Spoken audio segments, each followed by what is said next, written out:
तकरीबन 30 मिनट के बाद प्रधानमंत्री लाल किले के प्राचीर से देश को संबोधित करेंगे और उसके जरिए हम अलग अलग क्षेत्रों के लोगों की मौजूदगी हमारे साथ धीरे धीरे बढ़ती चली जाएगी। और ये हम बता दें, खासतौर से हमने ये व्यवस्था की है जिसमें हमारे साथ हिंदी भाषा को लेकर अगर सरकार कुछ सोच रही है तो श्याम रुद्र पाठक जी, जो कि कोऑर्डिनेटर हैं छात्र अधिकार मंच के, वो भी हमारे साथ हैं। खेती को लेकर सरकार का नजरिया क्या हो सकता है, हमारे साथ कृष्णवीर चौधरी जी भी हमारे साथ हैं। सेना के मद्देनजर किस नजरिए से प्रधानमंत्री अपनी बात को रखते हैं, major general retired Ashok Mehta साहब हमारे साथ हैं। पत्रकारीय दृष्टि बड़ी पैनी होती है और माना जाता है कि संपादक जब हेडलाइन उसमें से खोजता है तो क्या खोज के निकालता है। ओम थानवी साहब जनसत्ता के संपादक हमारे साथ हैं और साथ ही आलोक मेहता जी भी, जो कि वरिष्ठ पत्रकार इस वक्त हमारे साथ हैं, कई अखबारों के संपादक रह चुके हैं।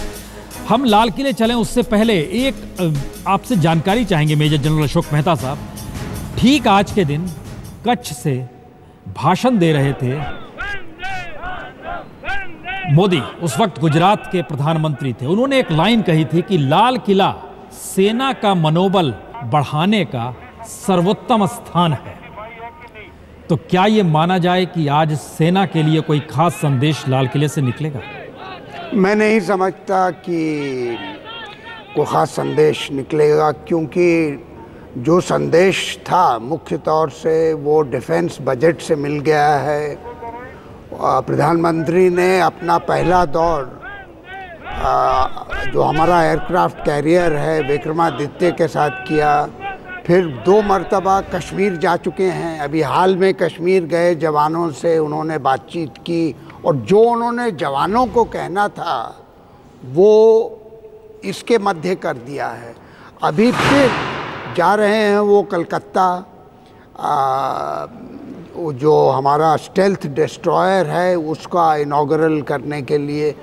तो उनका जो प्रायोरिटी है, जो प्रायोरिटी दिखती है, जो वो सिग्नल भेज रहे हैं, वो सिग्नल ऐसे भेज रहे हैं कि उन्होंने अपने भाषणों में कहा था कि देश के विकास के लिए शक्ति चाहिए और शांति चाहिए, और शांति शक्ति के द्वारा प्राप्त हो सकती है।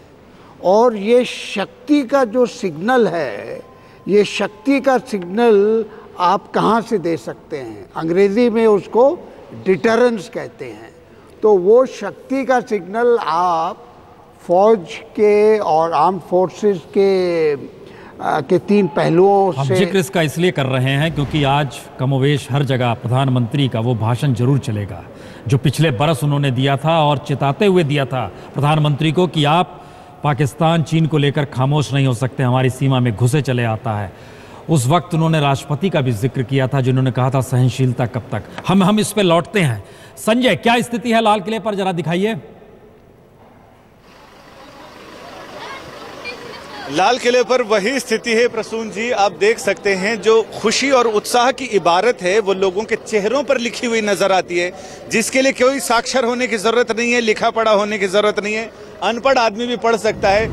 बुजुर्ग हों, बच्चे हों, युवा हों, जवान हों, तमाम लोगों के चेहरों पर नारे लगाती हुई भीड़ जा रही है।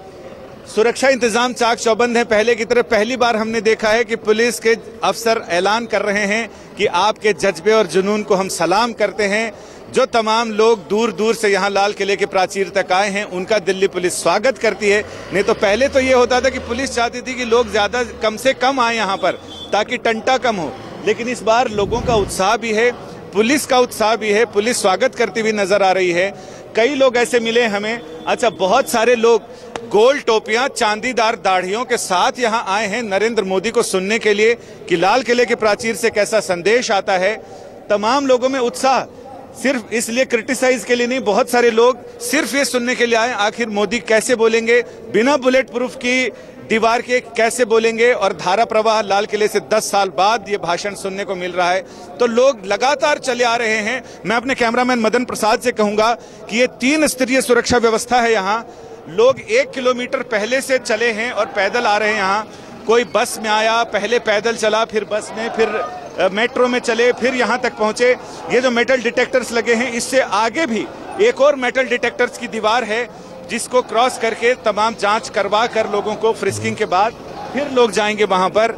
और ये भीड़, मुझे लगता है कि ये भाषण का वक्त धीरे धीरे नजदीक आ रहा है, लाल किले से ध्वजारोहण का वक्त नजदीक आ रहा है, लेकिन भीड़ है कि वो खत्म होने का नाम नहीं ले रही।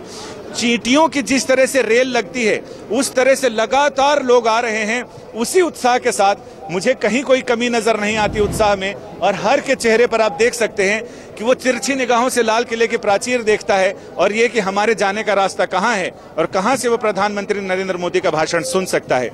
तो पुलिस हो, जवान हो या फिर आम आदमी, दूर दराज से महिलाएं बड़ी तादाद में यहाँ तक पहुंची हैं, तो उसे देखकर तो यही लगता है कि लोगों में एक जुनून है, सिर्फ ये सुनना चाहते हैं कि प्रधानमंत्री लाल किले की प्राचीर से, और बहुत सारे लोग सिर्फ नरेंद्र मोदी को सुनने आए हैं। जी, और प्रधानमंत्री ने सुबह सुबह ट्वीट किया है, बधाई दी है देश को आज़ादी की, देश विकास की नई ऊंचाइयों को छूता रहे, ये ट्वीट किया गया है। देशवासियों को स्वतंत्रता दिवस की शुभकामनाएं, हमारा तिरंगा हमेशा ऊंचा रहे।